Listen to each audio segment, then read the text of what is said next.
اب سے کچھ دیر پہلے پی ٹی آئی رہنماؤں نے پریس کانفرنس کی ہے۔ پی ٹی آئی رہنما اسد عمر نے کہا ہے کہ قومی سلامتی کمیٹی کی پہلی میٹنگ میں وہ اور شیریں مزاری موجود تھے۔ مراسلے میں براہ راست دھمکی دی گئی تھی کہ عدم اعتماد ناکام ہو گئی تو پاکستان تنہائی کا شکار ہو جائے گا۔ مراسلے میں بیرونی مداخلت کے الفاظ استعمال ہوئے ہیں۔ اسی پر بات کرنے کے لیے ہمارے ساتھ موجود ہیں سابق سفیر ملیحہ لودھی صاحبہ۔ ملیحہ صاحبہ، بہت بہت شکریہ اپنا وقت دینے کے لیے۔ یہ بتائیے گا کہ جب نیشنل سیکیورٹی کمیٹی جیسے اعلیٰ سطحی اور ذمہ دارانہ فورم کی جانب سے بات واضح طور پر کہہ دی گئی ہے کہ بیرونی سازش کے کوئی شواہد نہیں ملے، کیا اس اعلیٰ سطحی فورم کی جانب سے یہ وضاحت کرنا کہ سازش کے کوئی ثبوت نہیں ملے، کیا یہ کافی نہیں ہے؟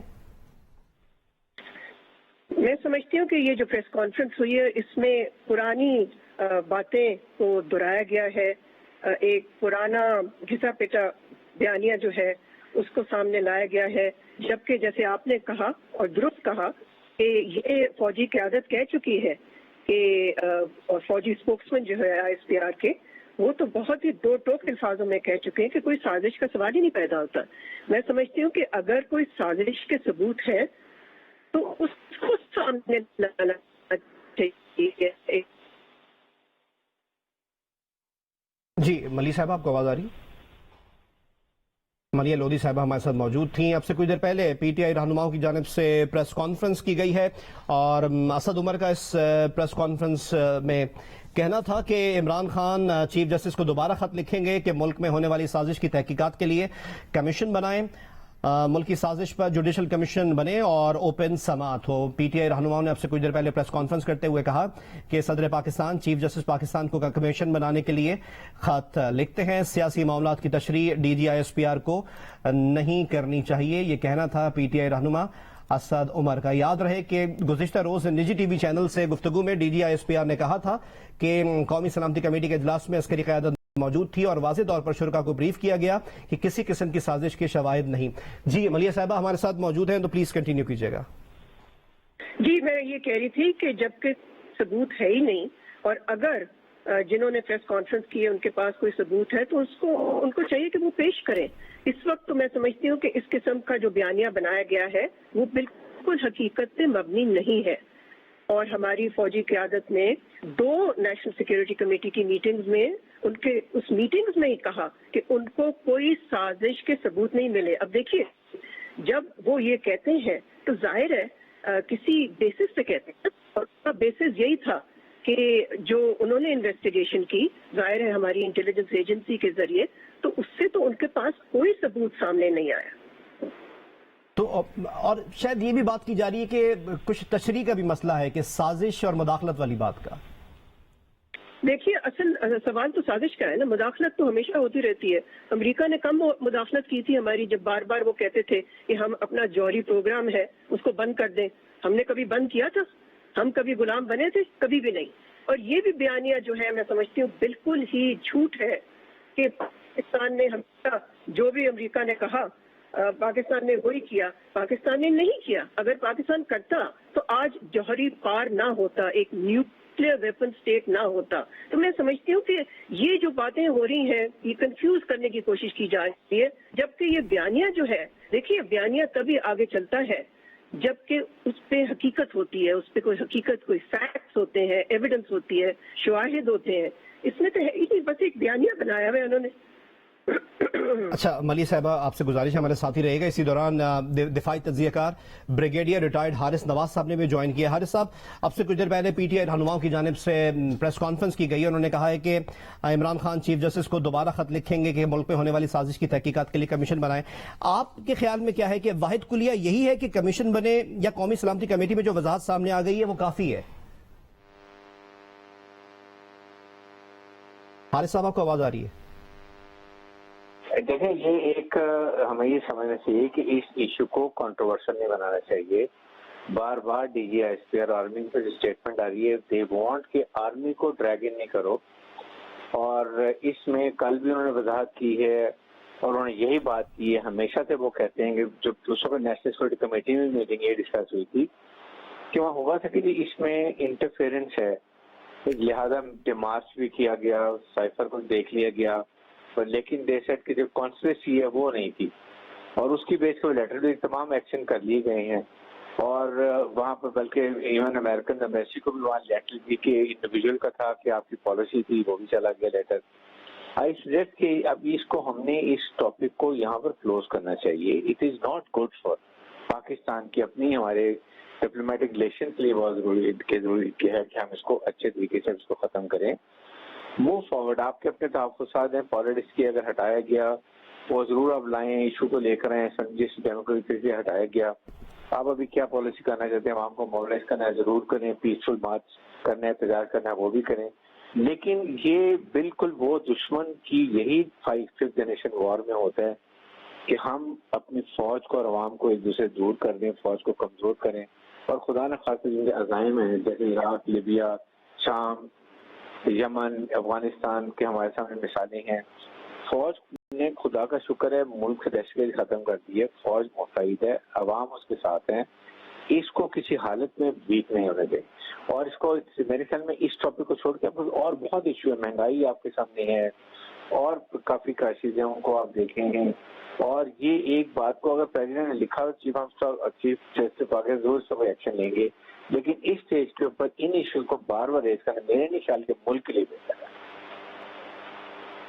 اچھا ملیح صاحب، آپ سے جاننا چاہیں گے کہ پی ٹی آئی کہہ رہی ہے کہ فارن منسٹر صاحب کو بتایا نہیں گیا، تو کیا انہیں بتایا نہیں گیا یا ان سے اوور لک ہو گیا؟ میں سمجھتی ہوں کہ اس کا جواب تو وہ خود ہی دے سکتے ہیں، لیکن میں یہ ضروری سمجھتی ہوں کہنا کہ مختلف وقت پہ ان لوگوں نے مختلف باتیں کی ہیں اور بہت زیادہ تضاد ہے ان کے بیانیے میں. تو میں پھر سے یہ بات دہراؤں گی کہ اگر کوئی شواہد ہیں تو اس کو پیش کریں. یہ کہنا کہ جی مجھے 6 مہینے پہلے پتہ چل گیا تھا اور فلاں ہو گیا اور ڈھمکان ہو گیا، تو اس سے کوئی چیز پروو نہیں ہوتی. اور جب ہماری انویسٹیگیشن یا ہماری انٹیلیجنس ایجنسی جو ہے وہ اس کو ایگزامن کر چکی ہے، جس کے بیسس پہ ہی D G I S P R یا ہماری فوجی قیادت نے جو بھی اسٹیٹمنٹ دی اس کے بیسس پہ دی ہے نا، تو اب اس بیانیہ کو آگے لے جانا بار بار، اس کو مجھے ایسے لگتا ہے کہ ان کے پاس اور کچھ کہنے کو ہے ہی نہیں. دیکھیے ایک اوپینین سروے ہوا تھا کچھ مہینے پہلے، میرا خیال ہے 2 مہینے پہلے، اس میں جو بات سامنے آئی تھی وہ یہ تھی کہ جو میجورٹی ہے جن لوگوں نے اس سروے میں پارٹیسپیٹ کیا وہ اس بات کو ماننے کو تیار ہی نہیں ہے کہ کوئی سازش ہوئی ہے پاکستان کے خلاف. اچھا ملیح صاحبہ، تھوڑا کیا یہ عجیب سی کنفیوژن بھی نہیں ہے؟ پی ٹی آئی الزام لگا رہی ہے، سازش کی بات کر رہی ہے، قومی سلامتی کمیٹی کا اعلامیہ سامنے ہے، گزشتہ روز بھی D G I S P R نے بھی یہ بات ایک بار دوبارہ دہرائی کہ سازش کا کوئی ذکر نہیں ہے، سازش کا کوئی تاثر نہیں ہے. بہترین سیکیورٹی ایجنسیز ہے، بہترین انٹیلیجنس ایجنسی مانی جاتی ہے پاکستان کی. کیا ان کی اہلیت پر، ان کی کارکردگی پر پی ٹی آئی سوال اٹھا رہی ہے ایسی پریس کانفرنس کر کے؟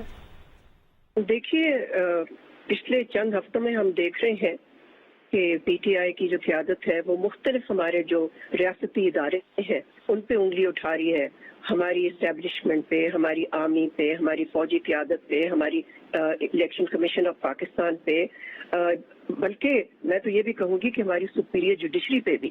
تو لگتا یہ ہے کہ اگر جب ان کی کوئی بات مانتا نہیں ہے تو وہ سب کو کویسچن کرتے ہیں اور یہی کہتے ہیں کہ جی وہ بائسڈ ہے. تو میں پھر سے یہی کہوں گی کہ اگر شواہد ہیں تو وہ پیش کریں، لیکن یہ بار بار ایک پریس کانفرنس کرنا اور ایک ہی بات کو بار بار دہرانا بغیر کسی ایویڈنس کے، تو میں نہیں سمجھتی کہ ان کے بیانیہ کو کوئی مانے گا. خالد صاحب، آپ سے یہ سوال کہ ہماری بہترین سیکیورٹی اور انٹیلیجنس ایجنسیز مانی جاتی ہیں، ان کی طرف سے ان کا ترجمان بھی گزشتہ روز ان کو دوبارہ بات دہرانی پڑی کہ سازش کا کوئی تاثر نہیں ہے.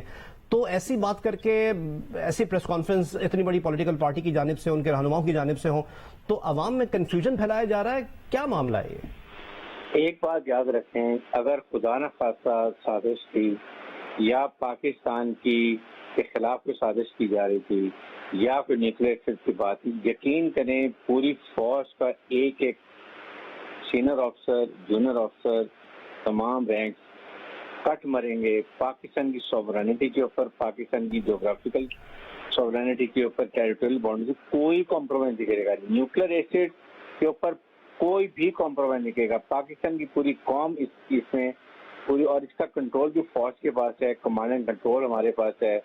اور اس کی 2-3 کمیٹیاں ہیں جس میں چیئرمین ہوتے ہیں، chairman joint chief of staff committee, پھر اس کے اندر ایک ہوتی ہے جس کو آپ ٹریننگ کی بات کرتے ہیں، ایک ہوتے ڈیولپمنٹ کی بات کرتے ہیں. یہ اتنا فول پروف سسٹم ہے کہ انڈیا میں اتنی لیکیجز ہوتی ہیں کی پاکستان میں نہیں ہوتی ہیں. اس لیے اگر ایسی بات ہوتی ہے فوج کبھی کمپرومائز نہیں کرے گی نیشنل سیکورٹی کے اوپر.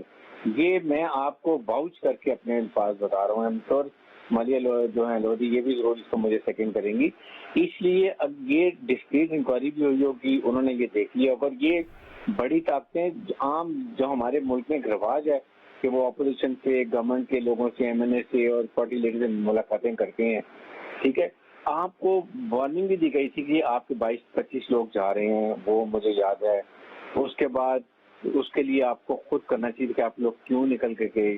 اس کے بعد اگر ڈیموکریٹک وے ہے تو نو دے دینا ڈیموکریٹ وے کہ آپ پولیٹیکل طریقے سے دوبارہ آپ یا تو ایسے پش کریں کہ وہ گورنمنٹ اگلی الیکشن کروا دے یا ویٹ فار الیکشن. دونوں آپشن آپ کے پاس ہیں. آئی تھنک جو مہنگائی کا اس کو کیچ کرنے کی ضرورت ہے. اس موقع پہ آپ کو بڑا اچھا نیریٹو ہے کہ کیوں ہٹایا، کیا وجہ تھی اور اب ملک کا کیا حالات ہو رہے ہیں. بجائے اس کے کہ اس ٹاپک کو فوج کو کنٹروورشل بنانا، یہ ہم اپنی بڑی ہی زیادتی اپنے ملک کے ساتھ کر رہے ہیں. جب تک لڑائی یاد رکھیں، you fight as a nation. Pakistan کی مسلح فوج اور عوام جب تک ساتھ نہیں ہوں گے فوج کی کوئی طاقت نہیں ہے. اور خدا کا شکر ہے کہ ساتھ ہیں. اس لیے اس کو کنٹروورشل نہیں بنانا چاہیے، ہمیں موو فارورڈ کرنا چاہیے. یہ بڑی طاقتیں جو ہیں امریکہ ہے، رشیا ہے، فرانس ہے، ان لوگوں سے ہم نے سب کے تعلقات اچھے رکھنے ہیں. لیکن ہم نے اپنے نیشنل انٹرسٹ ریجن میں بھی اسٹرانگ ہونا. رشیا بھی ہے، چائنا بھی ہے، ایران بھی ہے، ساتھ ہی ساتھ ان سے ہمارا تجارت بھی بہت زیادہ، ہمارے ویپن ایمونیشن ان کے ساتھ ہے. تو ہم نے ایک بیلنس کریٹ کرنا ہے. You remain engage with every one while ensuring that you pursue your national objectives. یہ ایک ڈپلومیسی ہے جس کے حساب سے ہمیں چلنا چاہیے. ملی صاحب آپ سے جاننا چاہیں گے، جب یہ سائفر آیا تھا، عمران خان صاحب کی حکومت تھی، این ایس سی کا اجلاس بھی ہوا ہوگا، لاسٹ جو اس میں اجلاس ہوا تھا، تو کیا اس میں بات کنوے ہوئی ہوگی، ڈسکشن ہوا ہوگا؟ دیکھیے، جہاں تک میری معلومات ہے وہ یہی ہے کہ کتنے ہفتے گزر جاتے ہیں، یعنی کہ آلموسٹ 3 ہفتے گزر جاتے ہیں اور کچھ نہیں ہوتا. اور اس وقت جو فارمر پرائم منسٹر ہے 3 ہفتے بعد وہ کاغذ لہراتے ہیں. تو اگر اتنی بڑی سازش ہو رہی تھی تو ان ہفتوں میں، ان دنوں میں انہوں نے کیوں نہیں کچھ کہا یا کچھ کیا؟ تو میں سمجھتی ہوں کہ یہی والی بات ہے کہ اس پہ کوئی حقیقت جب ہے ہی نہیں تو اس کو بار بار اس کو اس طرح سے لے کے جانا، اس کو پبلسائز کرنا، اور اس سے پھر یہ لگتا ہے کہ جیسے بریگیڈیئر صاحب نے بھی کہا کہ باقی ایشوز پہ ان کا فوکس ہی نہیں ہے. اس وقت سب سے اہم ایشو جو جس کا ملک سامنا کر رہا ہے وہ ہماری بگڑتی ہوئی معیشت ہے. تو اس وقت یہ سازش کرنا بغیر کسی ایویڈنس کے، بغیر کسی ثبوت کے، میں سمجھتی ہوں کہ بالکل ہی نامناسب بات ہے.